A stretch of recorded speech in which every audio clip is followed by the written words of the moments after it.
Welcome to Speak Up, Speak Out, the go-to channel for leaders, professionals and change makers who want to communicate effectively, advocate for change, and have difficult conversations with ease. My name is Dr. Mamie Fonikaps, your host. Speaking up is a skill. All of us can speak up. The question is, do you know how? My name is Dr. Mamie Fonikaps, a communications expert and author of Speak Up, Speak Out. In this video, I'm going to share with you what my readers describe as the most liked part of my book. In this, I've titled it The A to Z of Speaking Up, and it shortly entails 26 beat-sized pieces of knowledge, behavior tips, and inspiration.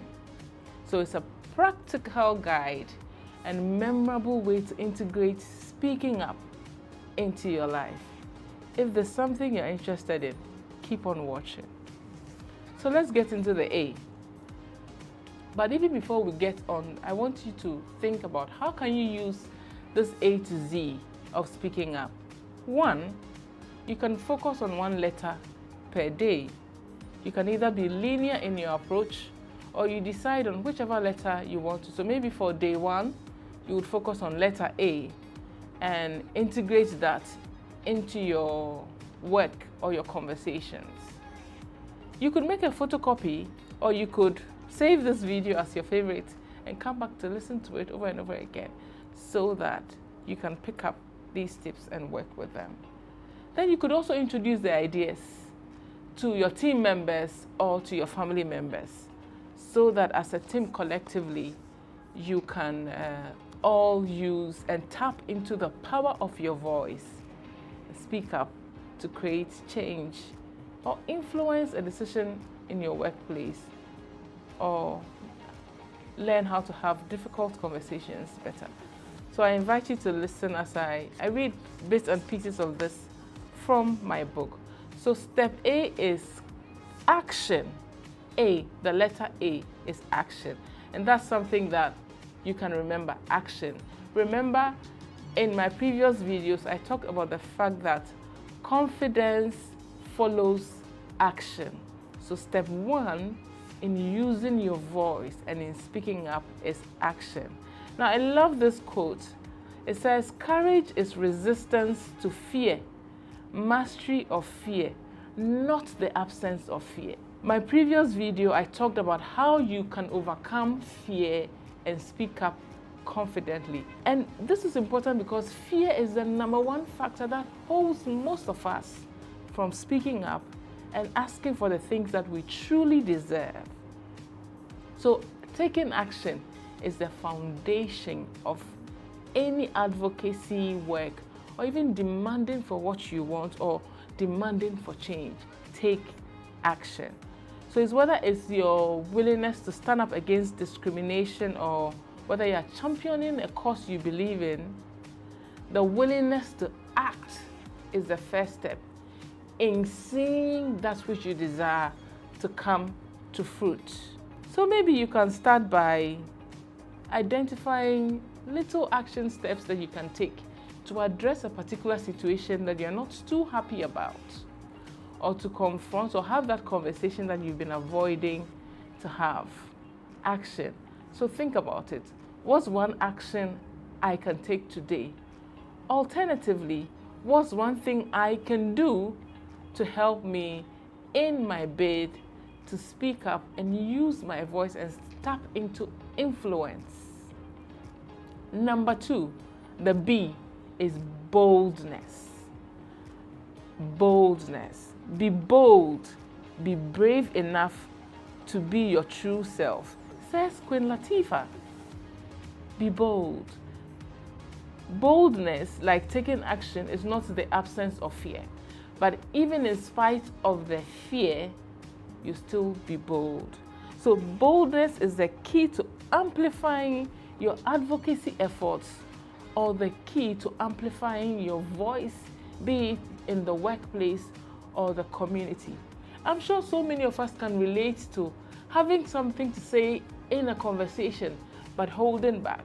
In a meeting, having a meaningful contribution, but holding back because we're not bold enough to put our hand up or to speak. So boldness is the key. So it requires stepping out of your comfort zone and taking risks to raise your voice or to speak about the things that you believe in. So it means that it's not just speaking loudly, but that you are daring enough to challenge the status quo and demand change. So your boldness plus your action, so bold actions, inspire others and create momentum for your cause. Boldness. Point A, action. Letter B, the B is boldness. Now, bold action creates momentum for the cause that you believe in. C, one of my personal favorites, courage. Winston Churchill says, silence is not final. Failure is not fatal. It is the courage to continue that counts. So yes, you might not have been able to speak up in other instances or other times, but the courage to say, now I recognize that my voice matters, that I'm going to own my voice and use that voice to advocate for change or to speak about the causes that I care about. That's the most important. If you've watched this video to this time, I celebrate your courage. Keep on watching. So courage is essential for confronting and challenging injustice. The daughters of Zelophehad, whom I write about in this book, were courageous. They approached Moses and the elders of Israel to demand for a change in the inheritance law. If that's not courage, I don't know what that is. Courage. Are you courageous? Most importantly, would you dare to be courageous? You can only develop and grow in courage by consistently, always addressing the things that you deem need to be changed. And look around your environment, look in your society, your family. There are so many things that many of us are not happy with, but remain silent. We are not speaking. Speak up to demand for that change. Now let's move on to D. Are you curious? I'm curious myself. D is determination. So determination, D. And I love this quote that I saw. I couldn't find the source, so I've referenced it as unknown.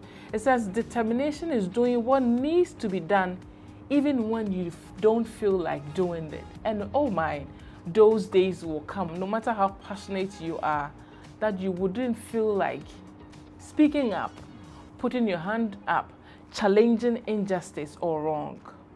But determination is the fuel that will keep you going. Now, I've written here that determination drives the persistence needed to achieve advocacy goals. Speaking up once for change, like the daughters of Zelophehad, excellent. But sadly, it's not always the case. Sometimes you have to go over and over and over again. Determination will get you to the finish line. E, empathy. One of my favorite words in leadership, empathy. Now, Simon Sinek says that leadership is not about being in charge.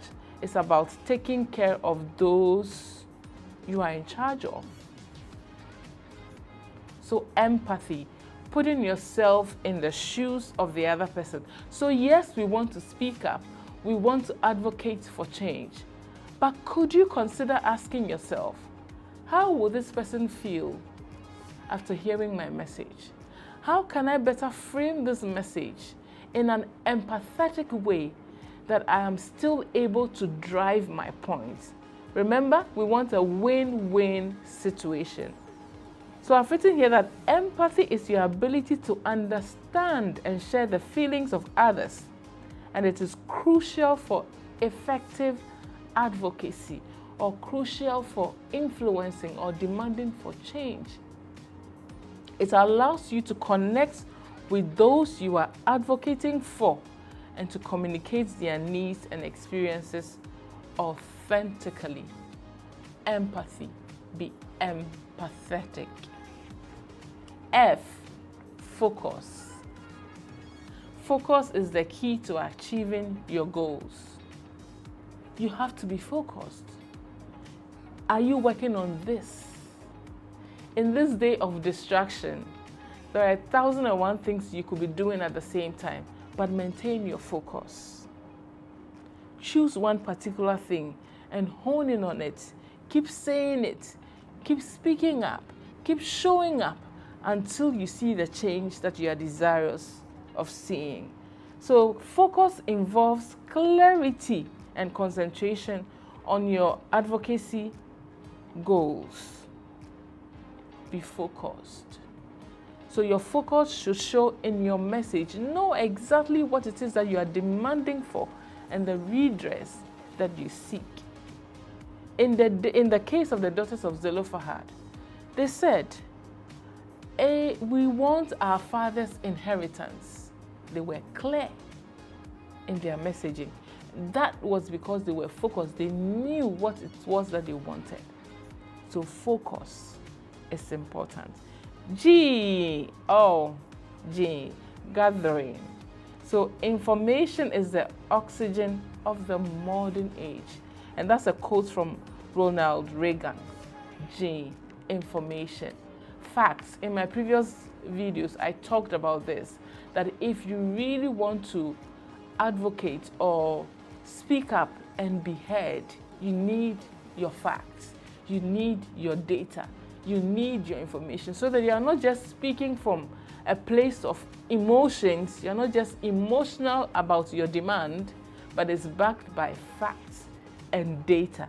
And in this day of data, there is so much out there that you can gather to support your advocacy goals. So gathering, spend some time. What information can you gather to support your goals? Now, by grounding your advocacy in solid evidence, you enhance its credibility and impact. I hope you are enjoying this. I'm enjoying sharing this with you. H, hope. Desmond Tutu says that hope is being able to see that there is light despite all the darkness.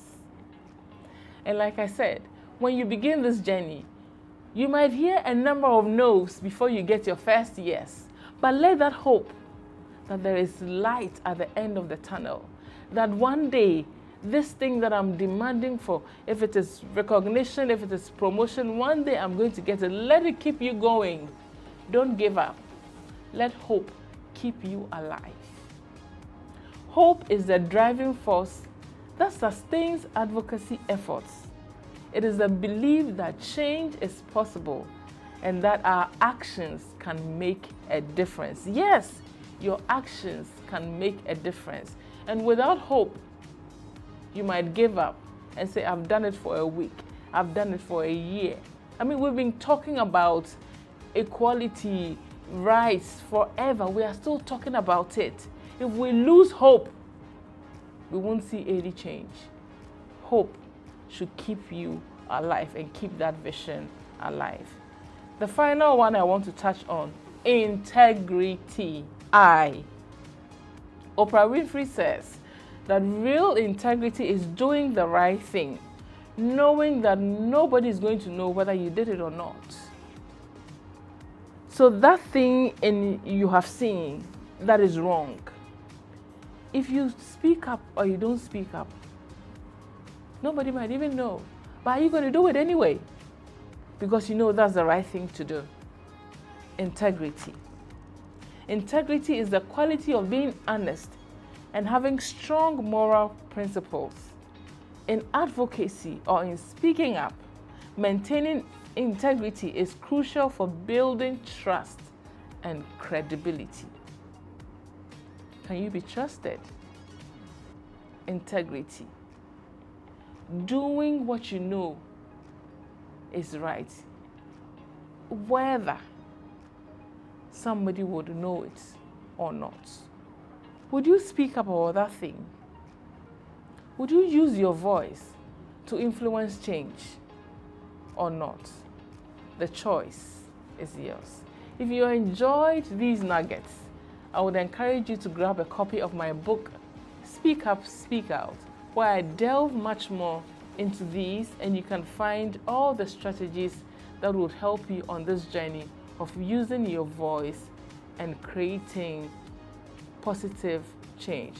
Don't forget, God desires that you influence and grow in your ability to create change. Take that first step today by buying my book, link in my bio, or signing on to my one-on-one coaching or masterclass series.